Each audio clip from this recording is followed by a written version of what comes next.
I've been gone for a while, haven't I? So that's why I'm doing this, to let everybody know where I've been. And thank you to those of you who have reached out to me to find out if I'm okay and what's up and how I've been doing. There's my mighty NC700X.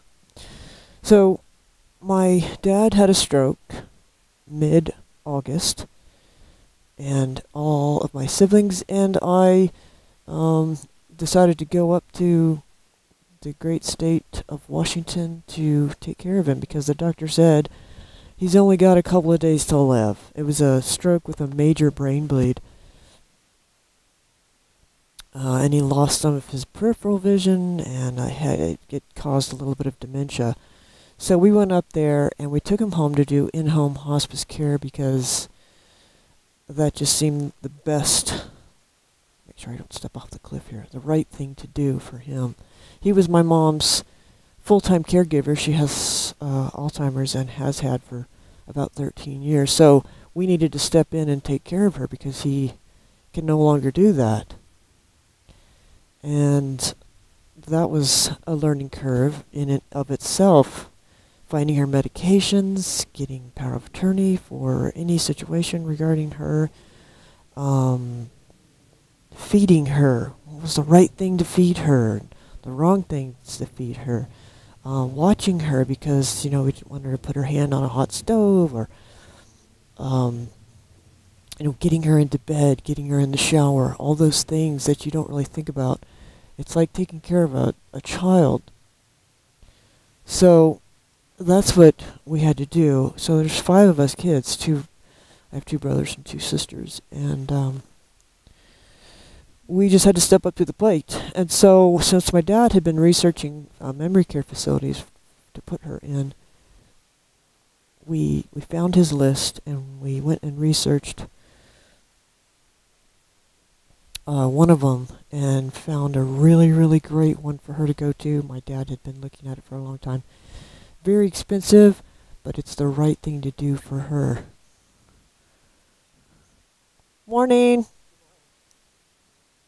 It was the right thing to do for her. It was very, very difficult. Very difficult. And I couldn't even go with my brother and sister when they took her the day they put her in there.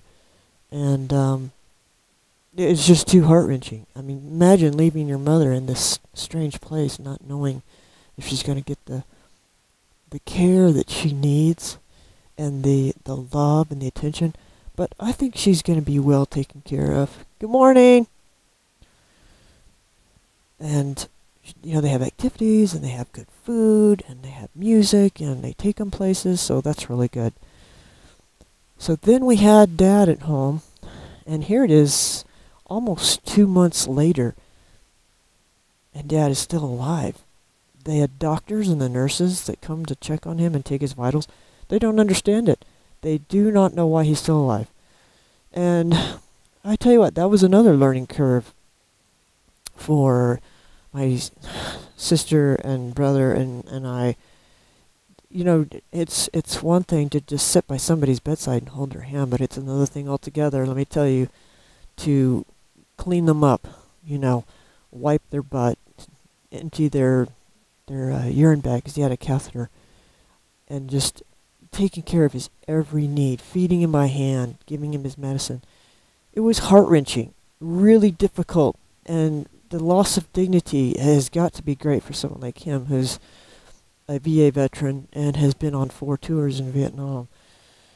But he handled it well. He never complained, and he was able to be lucid most of the time. A little bit of dementia set in near the end when I left, and then wonderful neighbors.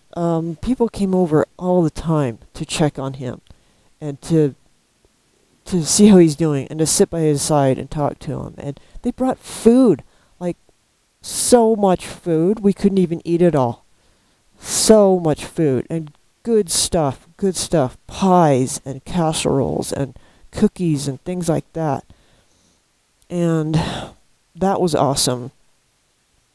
And my brothers and sisters and I were able to reconnect, and we all got along which was awesome. We never fought, and that's one thing that some people have to deal with in these kind of situations. You know, they fight over things that your parents own, and so we didn't do that. We sat around, and when we had the moments to, we sat around and had some good laughs, some good memories. We talked about things from our childhood, and hey, remember that time, when you threw that rock and it hit me in the head and I had a concussion? Remember when we lived in Taiwan when Dad was overseas and we all joined him there, and we lived, in a neat little house in Taipei, and I was scared of the water buffaloes. Remember when we walked through the rice paddy fields, and remember that awesome cake that Mom used to make, the bundt cake, the pound cake with all the butter. Yeah, so we had some good times, some good laughs. We had a lot of tears, and I used my brother's GoPro and took a little bit of footage. I don't know if that added to.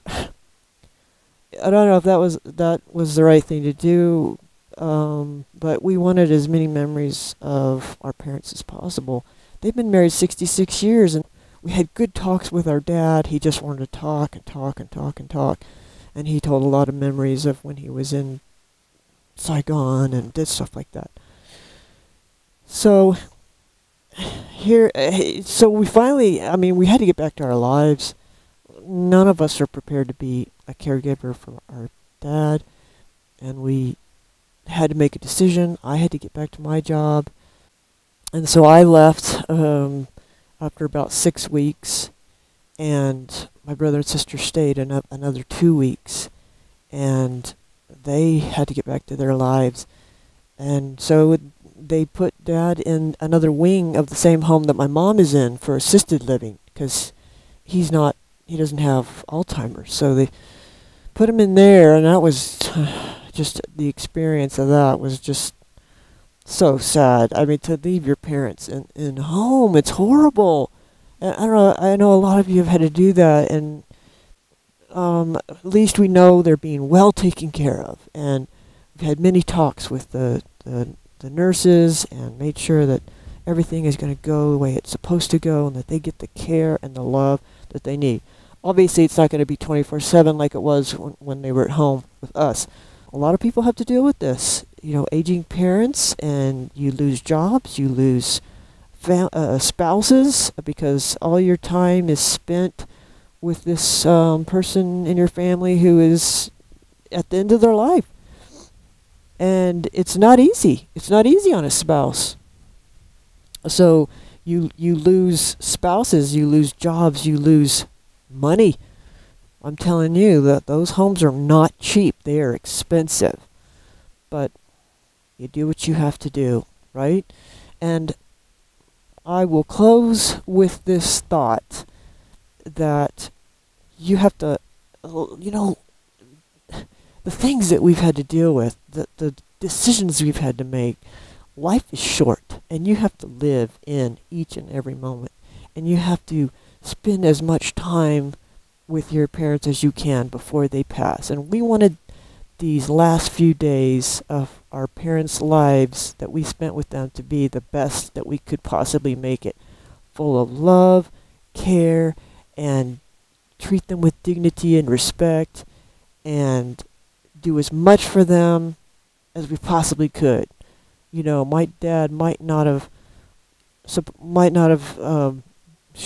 not have had like pieces of chocolate and pastry from the bakery place close by, but hey, if you're at the end of your life, you can pretty much have whatever the hell you want, I think.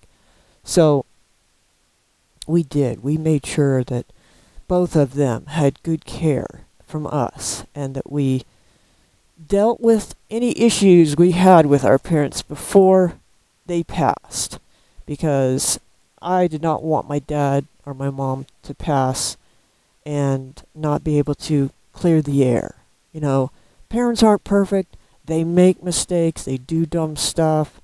You might have an argument that you've had for years and years and years, but it was cathartic. It because we had to learn to put those things on a shelf and just forgive and just let it go.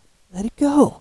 It doesn't help at all to be angry at someone, even if they were wrong. And we just wanted to make sure that we did that, and we did, and it felt good. And now I'm back home, and I'm gonna try to get back on the YouTube thing, and I'm still waiting to get a new camera because this Cena 10C still doesn't work, and I've been using my Contour for the video and my 10C for the audio, and syncing them together is just more work than I want to deal with.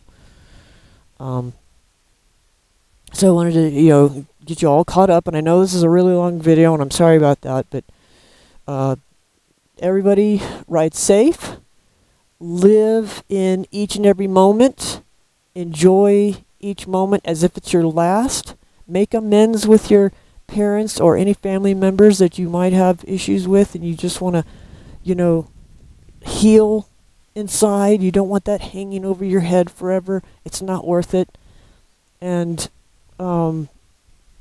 just make the most of life, because you never know when you're going to lose somebody. My dad was a very healthy man, 85 years old, and no problems whatsoever with his health ever until now. So take care, everybody, and thanks for watching. Bye.